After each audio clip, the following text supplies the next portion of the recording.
Halo semuanya, selamat datang di sesi bedah materi praktis kita hari ini.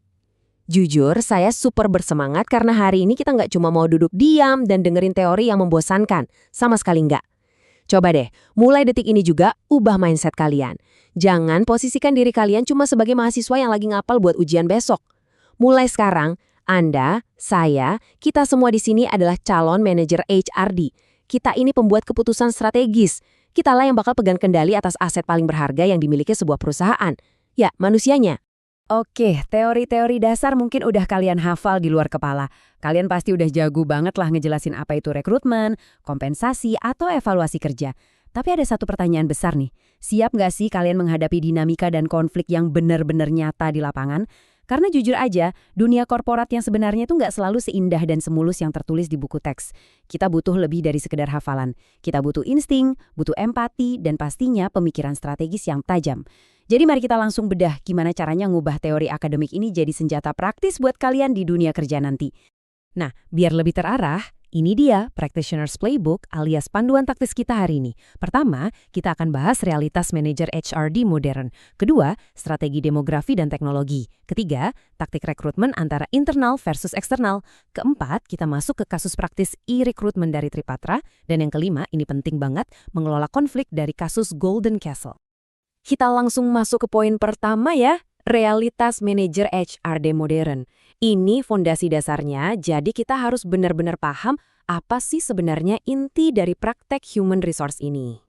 Coba bayangkan kerangka utama manajemen sumber daya insani atau MSDI itu ibarat mesin penggerak utama di sebuah perusahaan. Logikanya gini, tanpa SDM yang dikelola dengan benar, mau punya teknologi secanggih apapun, perusahaannya nggak bakal jalan. Nah, ada satu hal yang menarik banget dari buku yang lagi kita bedah ini. Konsep manajemen modern itu ternyata bisa dihubungkan dengan fondasi Islam, di mana mengelola potensi manusia itu dilihat sebagai sebuah amanah yang sangat besar. Manusia itu kan diciptakan punya kehendak bebas, punya rasionalitas, dan kesadaran moral. Jadi, tugas kita sebagai manajer itu bukan cuma sekedar nyuruh-nyuruh robot kerja. Tugas kita adalah mengarahkan potensi akal pikiran dan karsa karyawan biar sejalan sama tujuan perusahaan. Tapi, ya tetap harus menjunjung tinggi nilai-nilai keadilan. Lanjut ke bagian kedua, strategi demografi dan teknologi. Setelah paham filosofinya, kita harus lihat nih medan pertempuran di luar sana yang harus dihadapi manajer HRD setiap hari.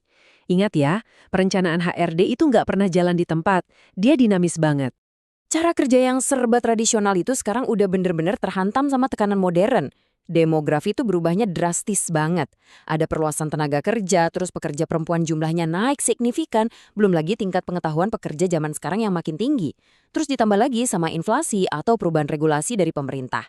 Tapi dari semua itu, yang paling mendesak adalah perubahan teknologi yang geraknya super cepat. Nah, kalau kita sebagai manajer nggak pinter-pinter ngelola transisi ini, pakai pelatihan dan empati, karyawan kita bisa kena yang namanya technological alienation, atau ngerasa terasing sama teknologi baru. Ujung-ujungnya apa? Mereka frustrasi, ngerasa tertinggal, dan produktivitas kerjanya langsung nyungsep. Makanya kita wajib banget memfasilitasi proses adaptasi ini dengan cepat. Masuk ke poin ketiga, taktik rekrutmen, internal versus eksternal.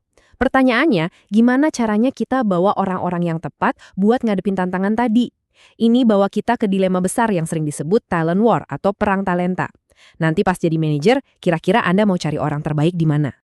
Di tengah perang talenta ini, kita biasanya dihadapkan pada dua pilihan jalur yang beda banget. Di satu sisi, kita punya rekrutmen internal. Ini kayak buka-buka lagi arsip lamar lama, atau minta rekomendasi dari karyawan yang udah ada. Kelebihannya cepet, murah, dan biasanya orangnya lebih gampang betah. Tapi tunggu dulu, buku teks kita ngasih warning keras loh. Kalau nggak dikontrol ketat, metode rekomendasi ini bisa banget nyuburin nepotisme. Di sisi lain, kita punya rekrutmen eksternal. Ini yang pakai iklan di media, lewat dinas tenaga kerja, atau yang lebih agresif, nyewa headhunters dan turun langsung ke kampus-kampus. Jalur eksternal ini emang ngasih kita darah segar dan ide-ide baru yang fresh, tapi ya gitu, biayanya jauh lebih mahal dan butuh waktu yang nggak sebentar. Terus, kalau calon pelamarnya udah pada masuk, disinilah proses seleksi yang ketat dan tanpa kompromi itu harus jalan. Proses ini bukan cuma deretan kota prosedur buat dicentang ya, ini tuh filter pelindungnya perusahaan Anda.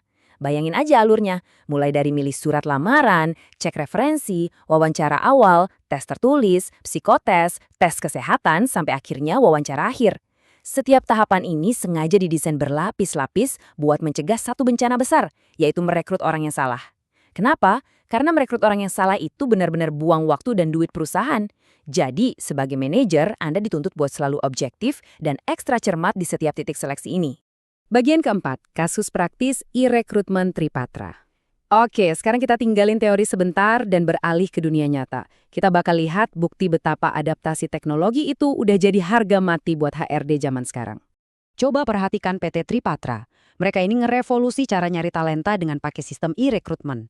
Langkah pertamanya aja udah efisien banget. Pelamar cukup kirim lamaran lewat website, selesai. Langkah kedua, semua data pelamar itu otomatis nyambung ke situs interaktif perusahaan yang dibantu sistem informasi HR yang udah canggih. Dan ini nih, langkah ketiga yang paling revolusioner. Mereka bisa loh lakuin wawancara jarak jauh, plus tes psikometri dan tes attitude semuanya online. Ini benar-benar memangkas waktu rekrutmen. Perusahaan jadi bisa jangkau kandidat-kandidat brilian dari mana aja, gak peduli jaraknya seberapa jauh. Kasus ini ngebuktiin kalau teknologi itu bukan cuma sekedar alat bantu, tapi udah jadi strategi inti buat bisa bersaing. Kalau kita rangkum dari buku ajar kita, poin krusialnya itu jelas banget. Kenapa sih perusahaan kayak PT Tripatra mau repot-repot bangun sistem e-rekrutmen secanggih itu?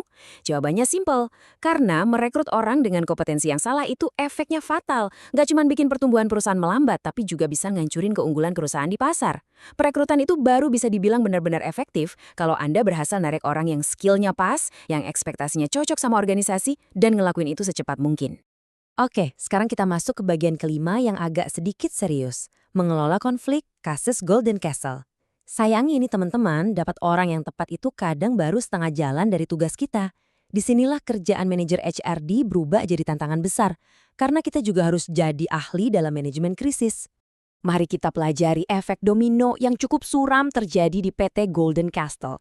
Semuanya itu awalnya dipicu oleh satu hal aja, perubahan kebijakan penghitungan gaji. Secara teori, mungkin ini masuk akal buat efisiensi ya, tapi masalahnya muncul di langkah kedua. Terjadi miskomunikasi yang parah dari pihak manajemen. Karyawan nggak dikasih tahu alasannya dengan baik. Dampaknya, masuk ke tahap ketiga, karyawan jelas kerasa diperlakukan semena-mena dong. Dan puncaknya di tahap keempat, emosi meledak, karyawan akhirnya turun ke jalan buat demonstrasi. Hasil akhirnya, benar-benar menyedihkan. Tahap kelima berujung pada PHK besar-besaran. Coba renungkan. Ini adalah contoh nyata gimana sebuah kegagalan komunikasi yang mungkin kelihatannya sepele bisa berujung jadi bencana operasional dan kemanusiaan yang luar biasa parah di dunia nyata. Nah, rentetan kejadian tadi bawa kita ke satu pemikiran penutup untuk hari ini. Dari semua yang udah kita obrolin, mulai dari canggihnya sistem rekrutmen di Tripatra, sampai kacaunya miskomunikasi di Golden Castle, ada satu pertanyaan mendasar buat Anda semua nih, para calon manajer HRD. Teknologi emang udah terbukti bikin rekrutmen dan operasional jadi gampang banget. Tapi pertanyaannya, bisa nggak sih teknologi itu ngegantiin sentuhan insani kayak empati, obrolan dari hati ke hati, dan kebijaksanaan pas lagi ada konflik yang memanas? Ingat loh, yang lagi kita kelola ini sumber daya insani. Mereka tuh manusia, bukan sekedar angka-angka di spreadsheet. Menemukan keseimbangan yang pas antara efisiensi modern dan empati sebagai manusia, itulah yang bakal jadi kunci sukses kalian nanti. Dan jawabannya, kalian sendiri yang bakal nentuin pas udah terjun langsung di tempat kerja nanti. Terima kasih udah ikut sesi bedah materi yang seru ini, pastikan mindset manajer kalian tetap menyala, dan sampai jumpa di pembahasan kita selanjutnya.